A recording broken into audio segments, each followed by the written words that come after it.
In this video, we're going to talk about what does the standard deviation tell us. And this is more of a conceptual understanding. I think a lot of times when we talk about the standard deviation, we don't know what it really tells us. So let's say I have a distribution that looks like this. You can see all the data points are spread out.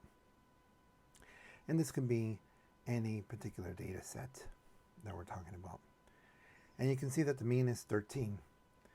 One way of describing the mean is that it's a balance point. It's like a fulcrum.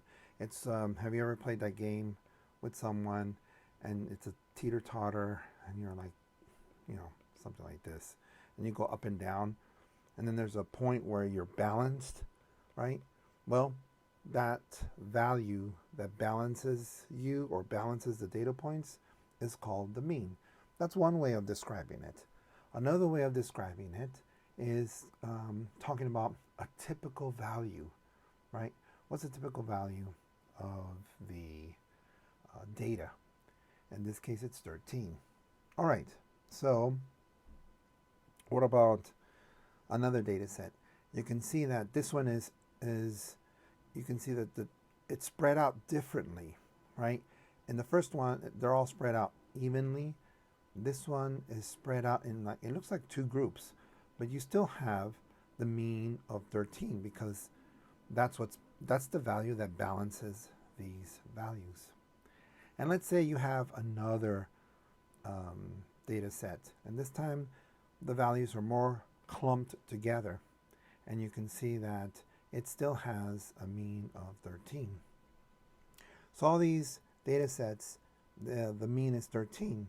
And if, let's say, you called your cousin back east and you said, yeah, I have 3 data sets and they all have the same standard deviation of, the same mean of 13, your cousin on the phone would be like, oh, that's great.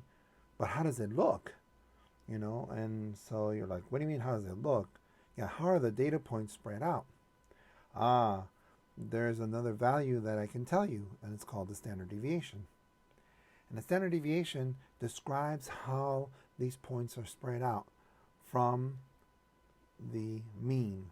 In this case, when you use the standard deviation formula, if you go into my channel, there is a formula that I provide you, and you can calculate it by hand. But here, the standard deviation is 7.21. And if you look at this one right here, the second distribution, you can see that it has a standard deviation of 8.592. Standard deviation is represented by the letter S, by the way. And it's X because it's the X variable. You can have SY to represent the Y variable. Sometimes you'll have plotted points, and then you'll have a Y standard deviation and a next standard deviation. Here on this last distribution that we see down here, we have a standard deviation of 2.256. So you can see that the data varies in how far it is from the mean.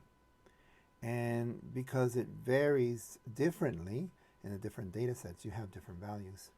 These two values are very similar in terms because the data points are further apart from the mean. It varies, right?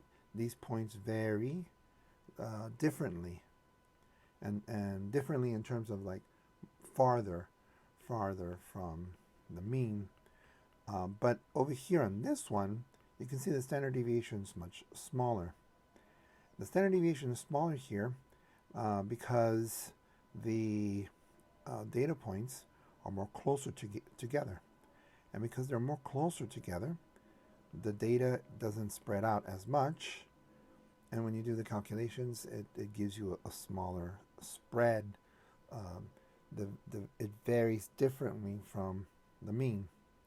Again, it's possible like, well, so what? I still don't get this idea of spread.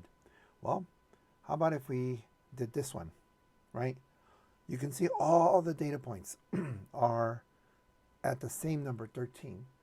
And so what's the typical value of this? Typical value, that's 13. That's right.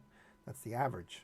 Now, the question is, what is the spread? What is the standard deviation for this? So again, standard deviation means it varies, right? It varies from the mean. Do you see these values vary in terms of their size or like their position? No, they're all in the same place. So the standard deviation is 0. Okay, that might be an aha moment right there.